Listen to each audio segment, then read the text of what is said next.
right now at 7. But these numbers are gravely concerning. Tonight, one of the Bay Area's biggest counties is getting dangerously close tonight of running out of ICU beds. We continue to be at risk of exceeding our hospital capacity. Who knows when I'll be able to go back to work, because I can't find any rapid tests anywhere that I can get it, right away. Bay now keeping frontline medical workers at home instead of out saving lives. And we are live tonight with the Bay Area parents who are teaming up with some local lawmakers to try to get their kids back in class. We have the science, and the science says that kids under 12 are particularly protected in general. Right now on the KPIX 5 News at 7 and streaming on CBS and Bay Area. Nearly 2,600 people dead. The U.S. just reporting its second highest single-day COVID death toll. And California tonight shattering a record, nearly 21,000 cases in 24 hours, plus 113 deaths. And the positivity rate now hovering around 7%. Good evening, I'm Elizabeth Cook. And I'm Ken Bastida. Let's take a live look at San Jose tonight, where Santa Clara County appears to be in the worst shape this evening. There are only, get this, 44 intensive care beds left in the entire county. But there is some hope on the horizon for these vaccines. KPIX 5's Kit Doe is in San Jose tonight with the distribution plan. And just a short time ago, the county sent us their final draft of the vaccine distribution plan that just got submitted to the state. It is 65 pages long. No indication as to exactly how many doses they have or when they're going to get here, but they're working on it. Before we get into that, though, let's talk about hospitalizations. It is not looking good. But these numbers are gravely concerning. Dr. Jennifer Tong, the Assistant Chief Medical Officer at ValleyMed, is sounding the alarm once again about hospitalizations. Currently, there are more than 1,900 in the hospital right now. 287 of them are COVID patients. Santa Clara County is at 88% capacity. Only 44 ICU beds remain empty. The number of patients hospitalized with COVID-19 in our hospitals continues to rise. We continue to be at risk of exceeding our hospital capacity. As for the vaccine plan, the county is identifying so-called vaccine administrators who will manage the supply, deliver the doses, track recipients, and record any adverse reactions. Frontline healthcare workers and nursing home residents will be first in line to get it. At least 5 ultra-cold freezers, similar to these, have been installed in various county-owned facilities, with more on order. They'll store the doses at temperatures down to minus 90 degrees Fahrenheit. By the way, Sutter Health has also purchased 15 freezers. Some are portable, and California is currently compiling a list where ultra-cold storage is available. We are prepared to store and then distribute the full volume of what we do receive. Everything can go wrong. The logistics are enormous. Dr. John Swartzberg at UCSF says the debate is on about who is next in line. Police officers, firefighters, teachers, transit and grocery workers, people with comorbidities, and so on. Whose life is more important than the others? That just seems like a very, very difficult conversation to have. It's a very difficult conversation. You can see where people with the resources, people with the money, are going to demand special favors. And I hope our society has the fortitude to withstand that. And we also got an update on the quarantine that's happening here in Santa Clara County. Today, the CDC revised its guidance, saying that you only have to quarantine for 7 to 10 days. There is a 14-day travel quarantine here in the county. County officials are looking into it. They may consider changing that at some point, but for now, it remains at 14 days. In San Jose, Kit Doe, KPIX 5. Looking live at Oakland tonight, demand to get tested is at an all-time high in Alameda County. Sites like this one at the Alameda County Fairgrounds continue to reach capacity every day, and tests are running out by mid-morning, forcing the site to close early. We spoke to a nurse who has symptoms and tried to get tested but had no luck. It's difficult to get tested. It's not easy. Clearly I'm here and it's closed, and I just called my boss and he's like, you can't come in tomorrow. So now I have to wake up at 5 in the morning and get tested. I can't go into work. Who knows when I'll be able to go back to work, because I can't find any rapid tests anywhere that I can get it, right away. And I don't know, it's just kind of stressful. At the end of the day, we're the ones that you're gonna come to get the care that you need. And if we're not able to do that, who's gonna do it? To find a testing site near you, head to our website, kpix.com. Yelp has put a temporary hold on comments on the French Laundry's page. The Yountville restaurant received several one-star reviews after it was revealed that Governor Gavin Newsom and San Francisco Mayor London Breed both attended birthday dinner parties there last month. Both politicians have publicly warned about attending large multi-household gatherings. Let's take a live look at San Francisco tonight. Good news for Muni riders. Despite huge budget problems, the agency could soon be bringing back some rail routes. The J Church line will return on December 19th. About a month later, the T third line could soon follow. But the L, K, and M lines will continue to be run by buses through the spring. This comes after officials announced SFMTA could lay off more than 1,200 workers to help close a $230 million deficit. KPIX 5 has obtained a letter some Bay Area lawmakers sent to school districts in San Francisco and parts of San Mateo County, pushing them to reopen their schools for in-person learning. KPIX 5's Andrea Borba is live outside the Marina Middle School in San Francisco tonight. Andrea? Well, Ken and Elizabeth, most public schools in the Bay Area have not had students inside them since March. A trio of Bay Area legislators wants to fix that. They want to see students back in the classroom, and they say science is backing them up. When should kids get off the Wi-Fi and get back into a classroom? It's a question public health experts and teachers have grappled with since the beginning of the COVID-19 pandemic. If you had asked me early in the pandemic, I would have been very nervous for the obvious reasons. At that point, we didn't know what the science was. But at this point, more than 8 months into the pandemic, I think the science is telling us that it's very unlikely that kids both get and transmit COVID to others. Assembly members Phil Ting, David Chu, and State Senator Scott Wiener sent a letter to districts in San Francisco and San Mateo counties asking them to do just that. What we're seeing in other countries is schools are a priority. Other things are shut down, so schools can't open. And I really think that we have to take a hard look at whether or not schools are a priority. The letter cited state funding and PPE plus mental health concerns as reasons to get students back into in-person learning. It also spoke about how many public schools remained closed for in-person learning, while private schools have reopened. So you're seeing an even bigger gap between those who have the means to get private education versus those going to public education. That is a sentiment echoed by UCSF professor of medicine and infectious disease expert, Dr. Peter Chen Hong, who calls reopening the schools a moral imperative. As you have the haves and the have-nots, I'm worried that that's going to lead to downstream effects that are really difficult to see unless we reopen schools. Now, in a statement, San Francisco Unified School District said they are working on a plan, including assessing ventilation at their schools and working with labor unions to get students back into the classroom, starting in waves, starting on January 25th, 2021. Live in San Francisco tonight, Andrea Borba, KPIX 5. Andrea, thank you for that. New developments tonight in a homicide investigation in San Mateo County. A body was discovered on the side of Highway 35 by Quail Court in Woodside last night. Authorities have now identified him as 40-year-old Eddie Cervantes of Palo Alto. Authorities shut down a portion of the highway overnight. Lanes were finally reopened after being closed for 22 hours. Deputies say Cervantes had been dead for quite some time. No word on how he was killed.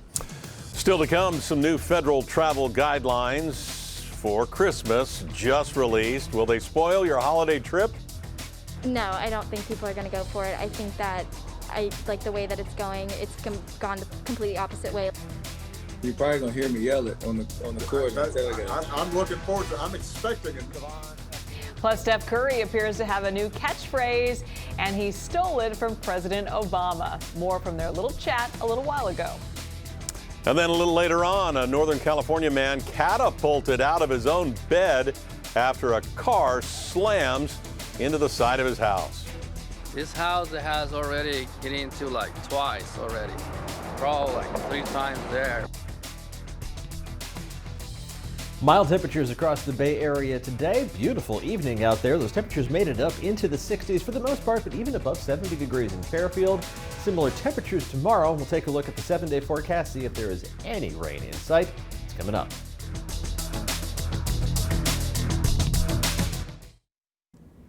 Looking live now at SFO, you heard the warnings for sure. They beg people not to travel for Thanksgiving. Well, tonight the CDC is now extending that request to the winter holiday season. For those who do travel, the CDC is strongly recommending you get tested before you leave and after you return. The agency is predicting a sharp uptick in cases after the Thanksgiving travel rush, and the director warns we could be entering one of the most perilous periods in our nation's history. The reality is December and January and February are going to be rough times. I actually believe they're going to be the most difficult time in the public health history of this nation, largely because of the stress that it's going to put on our healthcare system. Given the state of things, I can understand limiting travel for recreational purposes or leisure purposes. Well, it seems like the only thing happening in the weather department here in the Bay Area is happening out in the ocean these days. Another day of big waves at Bay Area beaches.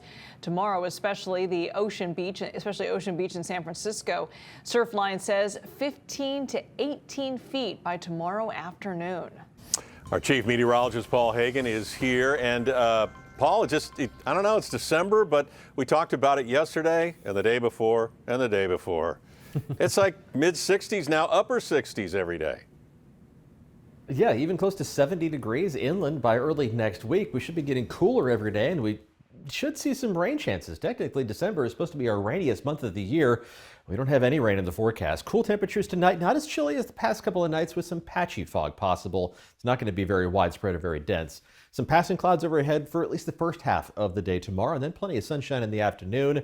The dry weather continues, not just through this week and the weekend, but it looks like through all of next week before we see our next hint of moisture headed our way. Some of that intermittent cloud cover was with us today, way up in the atmosphere. Those clouds not substantial enough to drop any moisture on us, not even a single drop. We're going to see a mix of clouds and sunshine to start the day tomorrow, and then skies are going to clear out as we head through the rest of the day. Plenty of sunshine by tomorrow afternoon, and we'll keep the clear skies going as we head through tomorrow night into early Friday. And it looks like we're going to see plenty of sunshine for the end of the work week on Friday, with a gradual increase in cloud cover possible on Saturday, but it's a long way down the line at this point. And again, no rain in the forecast, even if we do see a few clouds headed our way. A nice look at downtown from Treasure Island. Temperatures in the 50s almost across the board, but you're already down to 48 degrees in Santa Rosa. You're usually the cool spot at this time in the evening, and you are this evening at 48 degrees, otherwise low to mid 50s, and we'll end up with a mix of upper 30s and low 40s in most inland locations by early on Thursday morning, with temperatures around the bay starting off in the low to mid 40s. Pretty normal for early December. High temperatures tomorrow, though. The dry air that's in place heats up very efficiently, even with a few clouds overhead. So temperatures are going to end up about 5 degrees above average around the bay, but 5 to 10 degrees above normal farther inland. It's not that our temperatures are changing very much on a day-by-day basis, but as we head into December, the average high temperatures are getting lower and lower, so that departure is getting bigger and bigger even as our temperatures just stay steady. Let's zoom in for a closer look. Right around 60 degrees along the coast for high temperatures tomorrow. Mostly mid-60s for the South Bay with mid to upper 60s for the Santa Clara Valley. Mostly mid-60s for the Tri-Valley with some of the warmer temperatures on the east side of the Diablo Range as usual, but I think you'll stay just below 70 degrees. You'll give it a good run either way. High temperatures in the low to mid 60s around the Central Bay should get up to 63 degrees in San Francisco, 64 degrees in Oakland, not much difference there. Mostly mid 60s for the North Bay and farther north. Mendocino and Lake counties also reaching up into the 60s, with a few spots getting just a little bit warmer into the upper half of the 60s. Not much change as we finish off the work week and head into the weekend. A gradual increase in cloud cover on Saturday will lead to a mix of clouds and sun on Sunday. But no problems if you have any outdoor plans this weekend. Temperatures right around 70 degrees inland Monday and Tuesday, even mid-60s around the bay for high temperatures on Monday and Tuesday, and should be at or above 60 degrees along the coast. Eventually it has to rain, but it's not going to happen anytime soon. I'll have an update coming up at 11 o'clock. Liz? All right, Paul, thanks. Well, here's a look at your top headlines. President-elect Joe Biden is keeping his transition team focused on the pandemic. They say they need to take urgent action to help more than 10 million people who are out of work. I know Times are both tough, but I believe that with the right policies, we can fundamentally change things. But tonight on Capitol Hill, Congress remains deadlocked on an emergency coronavirus relief bill. And tonight, the White House, President Trump is hinting that he will run again if his legal efforts to overturn the election results fail. He also posted a video on social media saying he is standing up for the integrity of the election. We are going to defend the honesty of the vote by ensuring that every legal ballot is counted. It's been an amazing 4 years. We're trying to do another 4 years. Otherwise, I'll see you in 4 years. Thank you, everybody. We'll have President Trump has yet to concede the race to Mr. Biden and is still asking courts to overturn the result. In a video released Tuesday, President Trump again has yet to concede the race to Mr. Biden. Meanwhile, Steph Curry met with the media this morning at Chase Center, then raced home so he could interview President Obama on Instagram Live. The two talked for nearly 45 minutes. Everything from the president's new memoirs to social justice and Obama's jump shot that went viral last month.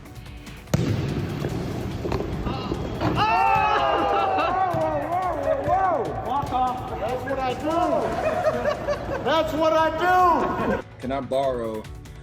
That's what I do. That's what I do. We're not gonna have any fans in the gym, so you're probably gonna hear me yell it on the court. I'm looking forward to. I'm expecting it now. All right. And Ken guess we'll have to wait and see if Curry actually says it. That's what I do. You know he will, Liz, because that's what he do. That's what he do. All right. Thanks, Elizabeth. Coming up next, not long ago, a long-awaited vote that could mean a lot less traffic along one trouble spot on Highway 101. There's too many cars and not big enough roads. It's almost unbelievable because we've been at it for so long.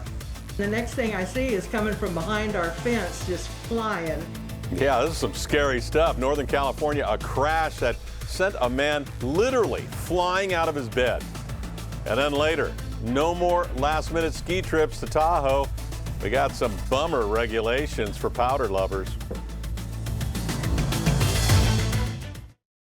Scary moments in Sacramento County. Check this out. A car plows into a house. Incredibly, the man inside survived. Surveillance cameras capture the moment that the car slammed into a home in Foothill Farms. Police say the homeowner was thrown right out of his bed by the impact. Amazingly, he only had scratches and bruises. I heard a roar. It's like when the big trucks go by. I looked up, and the next thing I see is coming from behind our fence, just flying, and just crashed right into the fence across the street and into the house. I thought, oh no, not again. Our fence is usually the one that gets hit if the car is coming from a different direction. At one time, the front corner of our house was taken out. Investigators still searching for the driver of that white Mercedes-Benz. Within the past 90 minutes, state transportation leaders just voted to bring relief to one of the Bay Area's most congested highway corridors. The Marin-Sonoma Narrows project is adding a carpool lane in each direction along 17 miles of Highway 101 between Novato and Petaluma. Tonight, the California Transportation Commission just decided to appropriate $40 million to completing the final 6 miles of the project. Before the pandemic, more than 150,000 vehicles crunch through this corridor every day. Drivers are looking forward to a wider freeway. I think it's a great thing. There's too many cars and not big enough roads. That'd be great to have a much wider road. It just make for less accidents and easier transportation. It's almost unbelievable because we've been at it for so long. And to have now hear this vote that they say that we're going to do $40 million to finish this, it's a great day. Coming up next, why those spur-of-the-moment ski trips won't be happening this year. Next time you want to hit the slopes, you'll have to make plans in advance. Ski resorts can no longer sell day-of tickets, according to new state COVID guidelines. So the parking lots will also be limited to pass holders or visitors with pre-purchased tickets. And of course, skiers and snowboarders must wear their masks and keep 6 feet of distance, especially when waiting for chairlifts. Well, thank you for watching tonight at 7 o'clock. The news continues streaming on CBS and Bay Area. We'll be back here at 11 o'clock with more local news for you. Have a good night.